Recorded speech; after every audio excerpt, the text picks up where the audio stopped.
नमस्कार। आज बात करते हैं व्यापार वृद्धि की ओर कैसे जाए।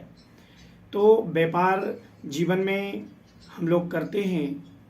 कई लोगों को देखा है कि व्यापार में चिंतन ही करते रहते हैं कि क्या करें कैसे बढ़ें।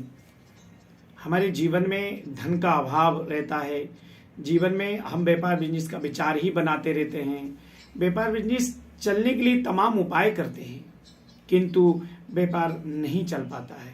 ऐसे कौन से महा उपाय करें जिससे हम अपने बिजनेस को, व्यापार को आगे बढ़ा सकें, जिससे हमारे घर में धन की वृद्धि हो, हमारा परिवार खुशहाली से चलता रहे। कई लोगों को देखा है कि कुछ समय तक तो व्यापार चलाते हैं, फिर मंदी आ जाती है, फिर वह धीरे धीरे करके बंद कर देते हैं।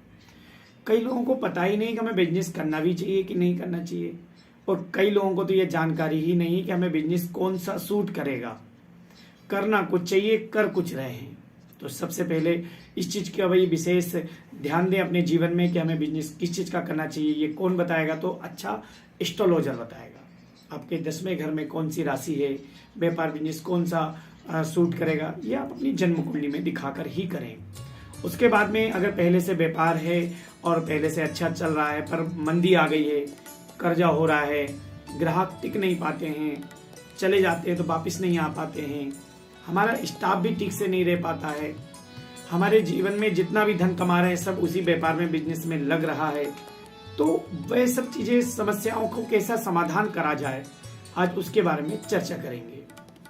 तो ऐसे 7 महा उपाय करेंगे जिससे हमारे व्यापार में किसी भी प्रकार की बाधा हो, हमारे व्यापार को किसी ने बांध दिया हो, नजर लग गई हो, व्यापार में धन नहीं आ पा रहा हो, कर्जा हो, है ना, व्यापार में रहने का मन नहीं कर रहा हो, बैठने का मन नहीं कर रहा हो, कस्टमर का आकर्षण ना हो, ये सारे उपाय जो मैं आपको बताऊंगा, इसके करने से ये सब चीजें समाप्त हो जाएंगी और आपका व्यापार धन की ओर बढ़ने लगेगा, आपका व्यापार तेजी की ओर बढ़ने लगेगा, जिससे आपका मन भी लगेगा और आपके कार्यकर्ता जितने भी लोग हैं आपके व्यापार में कार्य करने वाले, उनका भी मन लगेगा और ग्राहक भी आपसे पूर्ण रूप से संतुष्ट होगा। ऐसा कौन सा उपाय करें हम लोग?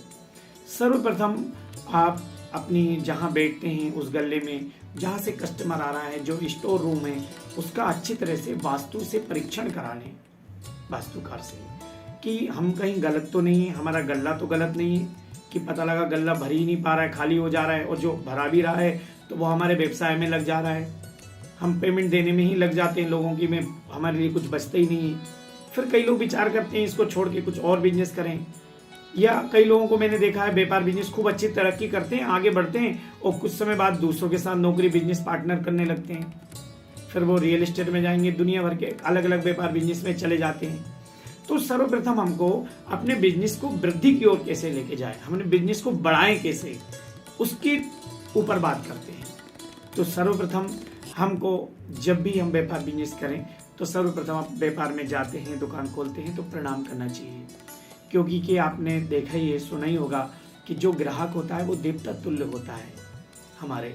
तो जब भी व्यापार में जाए तो सबसे प्रथम व्यापार को प्रणाम करें। व्यापार के जो भगवान होते हैं, गणेश, लक्ष्मी, कुबेर होते हैं, उनको प्रणाम करें, पूजन करें। कई लोगों को देखा है जाते सही से काम करने लगते हैं, भगवान को निवेदन, पूजन, पाठ ही नहीं करते, तो भगवान का स्मरण करना चाहिए। और व्यापार कई समय से बंद चल रहा है, व्यापार चालू नहीं हो पा रहा है, हम जब भी व्यापार का कार्य करते हैं तो व्यापार से संबंधित कार्य करते हैं तो वो रुकावटें आ जाती हैं। तो उस व्यापार में सर्वप्रथम, अब उपाय लिखेंगे, आप उपाय कर सकते हैं ये। सर्वप्रथम हमको एक मंत्र मैं आपको बता रहा हूँ, उस मंत्र का आप भी कर सकते हैं जाप। आप नहीं कर सकते हैं तो किसी ब्राह्मण से करा सकते हैं व्यापार का। सर्व बाधा विनुर्मुक्तो धन धान्य शुतान्विता मनुष्यो मत प्रसादेन भविष्यति न संशय। इस मंत्र का यदि आप अपने व्यापार में 41,000 जाप कर दें और 41,000 के बाद, जाप होने के बाद कमल गट्टे से या तो खीर से हवन कर दें तो आपका व्यापार चलने लगेगा। इसी मंत्र जब 41,000 जाप हो जाते हैं तो उस मंत्र से नारियल, थोड़ी सी पीली सरसों एक मुट्ठी लेकर उसको अभिमंत्रित करके अपने द्वार पे, व्यापार के द्वार पे टांग दें, या गले में रखने से भी व्यापार वृद्धि की ओर चल देता है। दूसरा, सर्वप्रथम हमको वास्तु का भी निर्णय लेना चाहिए। वास्तु हमारा कैसा है, हमारा बैठने का स्थान कैसा है, ये आप सबसे पहले दिखाएं। तीसरा उपाय करेंगे, हमको माँ लक्ष्मी की उपासना करना चाहिए। व्यापार में श्री सूक्त और गणेश अथर्वशीष का पाठ भी करना चाहिए। यदि आप नहीं कर पाते हैं, क्योंकि व्यापार के देवता यही गणेश लक्ष्मी जी की ही पूजन मुख्यता होती है। हर घर हर व्यापार में आपने देखा होगा भगवान कुबेर रहेंगे, लक्ष्मी जी रहेंगी। अगर हम उनको पूजन नहीं करेंगे, उनका स्मरण नहीं करेंगे, व्यापार की जितनी भी मंत्र होते हैं जो लोग आकर्षित हो सकें, हमारे ग्राहक आकर्षित हो सकें, अगर वही वहाँ पे उच्चारण नहीं होगा तो ग्राहक कैसे आकर्षण होंगे।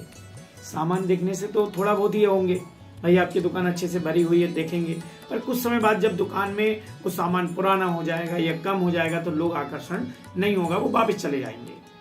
तो श्री सूक्त का पाठ करें।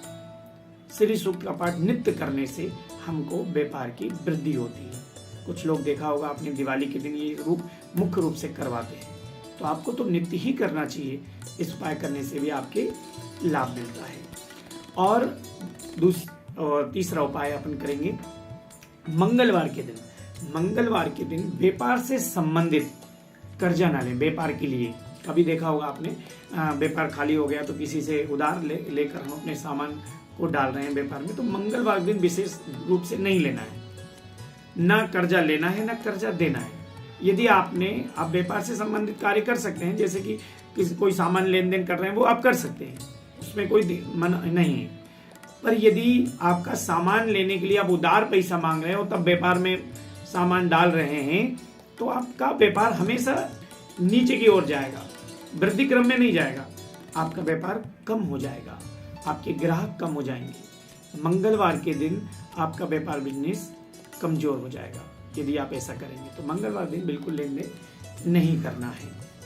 आगे हमको कई लोग इससे सुना होगा कि आपका व्यापार बंद गया है, आपको नजर लग गई है व्यापार में, ऐसा कौन सा उपाय करें। तो उसके लिए भैरव जी के मंत्र से आप शुक्ल पक्ष में शुक्रवार के दिन या इतवार बुधवार भी कर सकते हैं। उस दिन आप अपनी दुकान को जब बंद करते हैं तो थोड़ी सी अपनी पूरी दुकान में काली उड़द, थोड़ी सी पीली सरसों छिड़क दें और प्रणाम करके बंद करके दुकान को जब बंद करें उसी समय करें, सायं रात्रि के समय उसको बंद करके घर आ जाएं प्रणाम करें। दूसरे दिन जब आप जाते हैं तो पूरा आप अच्छे से साफ करके पीली सरसों को, काली उड़द को पूरी को निकाल लें। निकाल कर किसी भी चौराहा पे फेंक आए और किसी से बोलना नहीं है, चुपचाप फेंक कर आ जाए। इससे भी आपकी जो भी नज़र बाधा है वो बहुत जल्दी ही ठीक हो जाएगी। आगे हमको एक उपाय और करें। शुक्ल पक्ष में शुक्रवार के दिन 12 गोमती चक्र लें और गोमती चक्र लेकर और उसमें एक मुट्ठी पीली सरसों ले लें और लाल कपड़े में बांधकर अपने गले में रख दें। इससे माँ लक्ष्मी की विशेष कृपा होती है, जिससे आपका भी बैठने का मन लगेगा और उससे ग्राहक भी आकर्षण होंगे। यदि आप ऐसा करते हैं तो आपके व्यापार की समस्त बाधाएं दूर हो जाती हैं, व्यापार तेजी से चलने लगेगा और आपकी जो भी मन के जो विकार हैं, व्यापार से संबंधित जो परेशानियां हैं, वो भी जल्दी से जल्दी दूर हो जाएगी। कर्जा भी अतिशीघ्र दूर हो जाएगा, ग्राहक भी आकर्षण हो जाएगा, घर में खुशहाली आने लगेगी, आपका व्यापार में बैठने का मन भी लगने लगेगा। यदि आप ये सारे उपाय करते हैं तो आपका व्यापार बहुत जल्दी चलने लगेगा। नमस्कार।